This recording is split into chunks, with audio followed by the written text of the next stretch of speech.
बच्चों आवाज नहीं आई आपकी? Good morning. Look, we are here, it is already been communicated to everyone.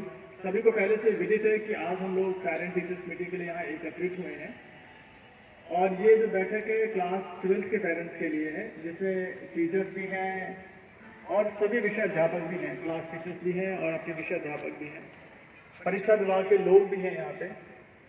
और कल शाम को ही सीबीएसई ने आपके डेट शीट जारी कर दी है और ये हम सबको पहले से विदित भी था कि 15 फरवरी से बोर्ड की परीक्षाएं आरंभ हो जाएंगी।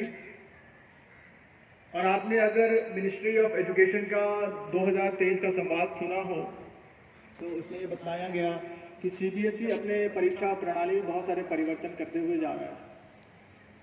21वीं सदी में जीने के लिए बच्चों को अलग सा एक कौशल की आवश्यकता है।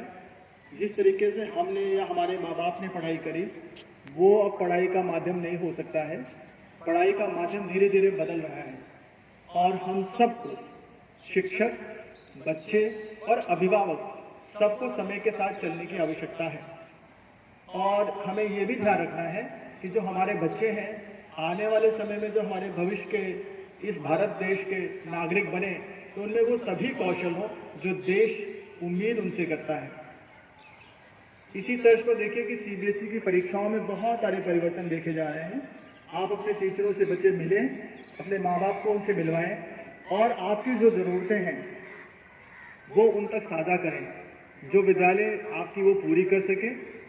हम ये पूरी आशा करते हैं कि आप अपने अभिभावक के साथ जो शिक्षकों से बात करेंगे, कोशिश ये करेंगे कि आपकी जो ज़रूरतें हैं उन तक पहुँचाएँ और टीचर आपकी ज़रूरतों को, विद्यालय आपकी ज़रूरतों को पूरा कर सके। इस मंच के माध्यम से मैं कुछ चीज़ें आपको बतलाना चाहूँगा। देखिए, सीबीएसई की जो परीक्षाएं हैं अब एक दिमाग में डालना जरूरी है हम सभी बच्चों को।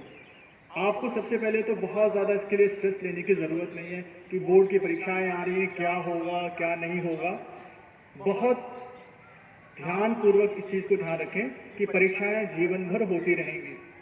ये कोई अलग सी परीक्षा नहीं है जो आपने 11वीं में दी, 9वीं में दी, 8वीं में दी, उसी तरीके की एक परीक्षा है, परंतु इसका एक पैमाना स्टैंडर्डाइज किया गया है। सभी बच्चे एक सामान्य स्तर की परीक्षाओं में उपस्थित होंगे।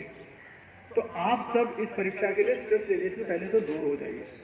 दूसरा, परीक्षा को यानी उत्तीर्ण करने के लिए या उसमें सफल होने के लिए आपको बहुत ज्यादा कौशल की जरूरत नहीं है, केवल अनुशासन की जरूरत है। वो अनुशासन किस चीजों में कि आपको जो टीचरों ने टाइम टेबल दिया है उसका अनुपालन करें।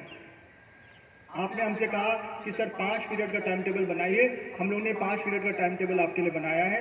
हमारे टीचर आपके साथ 1 घंटा एक विषय पे दे रहे हैं, पर आपका सहयोग उसमें अपेक्षित है। यदि आप विद्यालय आएंगे तभी वो सफल हो पाएगा। तो मेरी आपके माध्यम से उन बच्चों तक भी ये संदेश पहुंचाएं कि आप उस 5 पीरियड के लिए आइए। 12:50 से आपका स्कूल ऑफ हो जाता है।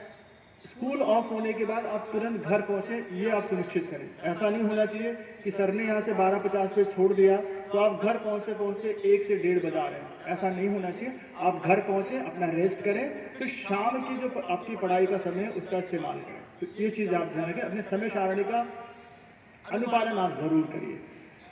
दूसरी बात हम लोगों ने ये करी थी जब आपसे संवाद कर रहे थे बच्चों, हमने आपसे लाइब्रेरी में बात करी और 12th ई में बात करी थी, तो हमने एक चीज और आपसे कही थी कि आपको सभी विषयों पे ध्यान देना है। किसी एक विषय पे ध्यान देने की आवश्यकता नहीं है कि आपने मैथ बहुत ज्यादा पढ़ लिया या हिंदी बहुत ज्यादा पढ़ ली। आपका हर विषय इंपॉर्टेंट है, वो फिजिक्स हो, केमिस्ट्री हो, मैथ्स हो, बायो हो, जिस विषय के आप शिक्षक बच्चे जिस विषय में आपने चूज किया हो वो सभी आपके लिए इंपॉर्टेंट है। वो चाहे कॉमर्स का विद्यार्थी हो या ह्यूमैनिटीज का विद्यार्थी हो, सारे विषय आपके लिए इंपॉर्टेंट है। तो आपको अपने समय सारणी इस तरह से बनानी है कि सभी विषयों में आप ध्यान दे पाएं, ऐसी हम अपेक्षा आपसे करते हैं। तीसरी बात आपकी ये है कि हमने आपसे कही थी और आपके टीचर से भी हमने निवेदन किया है कि बोर्ड में जो बच्चे बहुत अच्छे अंक प्राप्त किए हैं, सीबीएसई ने उनकी कॉपियां वेबसाइट पे अपलोड करी है। आप उन बच्चों की कॉपियों को ले डाउनलोड करें और देखें। और हमने टीचर से रिक्वेस्ट भी करी है कि वो डाउनलोड करके आपको दिखाएंगे भी। और आपको अभी ये जो छुट्टियों में क्लासेस लगने वाली हैं या आपकी जो रिमीडियल क्लास है इसमें वो दिखाएंगे भी। आप वहाँ देखें कि उन बच्चों ने कॉपी में किस तरीके से अपने उत्तर अंकित किए हैं। जब आप वो देखेंगे तो आपको पता चलेगा कि परीक्षा में लिखना भी एक कला है। तो आप अपने परीक्षाओं में कैसे उत्तर को लिखते हैं वो सुनिश्चित करें। तो उन बच्चों की कॉपी आप जरूर देखें। सीबीएसई ने सैंपल पेपर सीबीएसई पोर्टल पे अपलोड किए हैं, तो उन सीबीएसई के सैंपल पेपर्स को भी आप जरूर देखिए।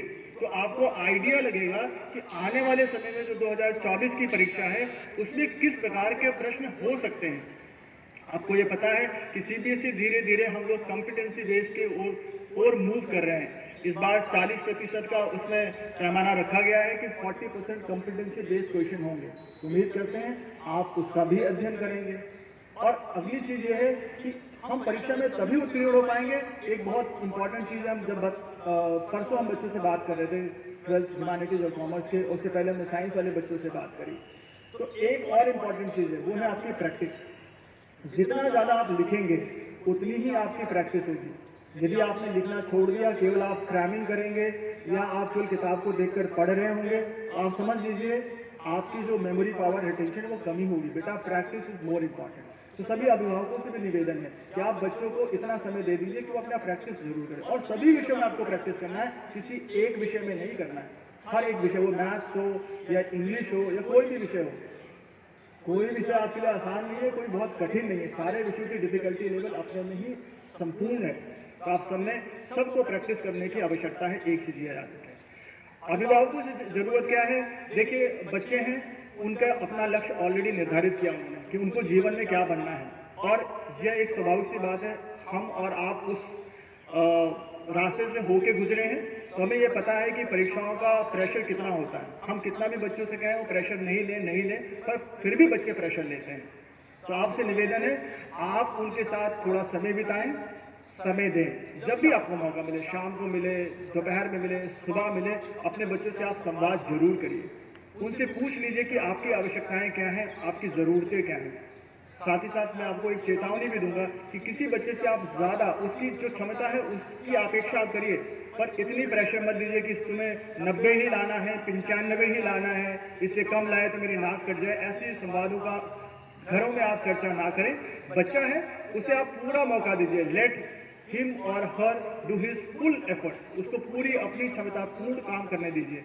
तो आप उसको एक माहौल दीजिए, और माहौल ये नहीं कि आप उसको एक कमरा दीजिए। आपके घर में जितना जगह है उसमें एक स्पेस उसको दे दीजिए जहां पर वो अपना अध्ययन कर सके, अपना पढ़ाई कर सके।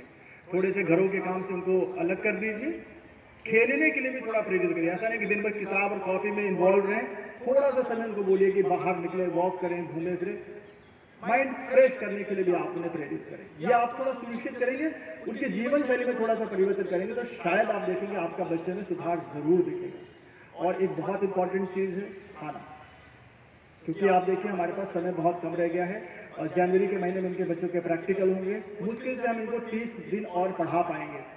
इससे ज्यादा हमारे पास पढ़ाने का समय नहीं है। पढ़ाने का मतलब इनकी समस्याओं को दूर करना।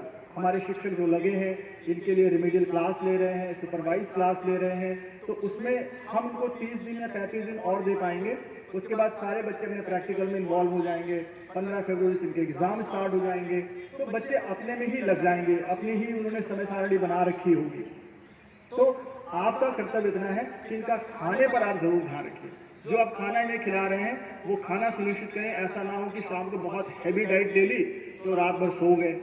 तो डाइट बैलेंस हो, हेल्दी हो, और बच्चा उसको खाने के बाद ऐसा ना हो कि बहुत आलस फील करे। तो आप ये ध्यान रखें, खाना उसका बहुत अच्छा होना है, पौष्टिक आहार दें। कोशिश करें दूध अगर अच्छा मिल जाए तो 1 गिलास उनको दूध जरूर दें। सुबह उठाएं इनको। बच्चे उठेंगे नहीं सुबह, ठंडी का मौसम है, हम सब लोग को थोड़ा सा आलस आता है, परंतु एक बायोलॉजिकल क्लॉक इनकी सेट कराएं कि सुबह अर्ली मॉर्निंग उठें। थोड़ा सा अपना अध्ययन मॉर्निंग के समय भी करें, तो शायद इनको बेहतर हो पाएगा।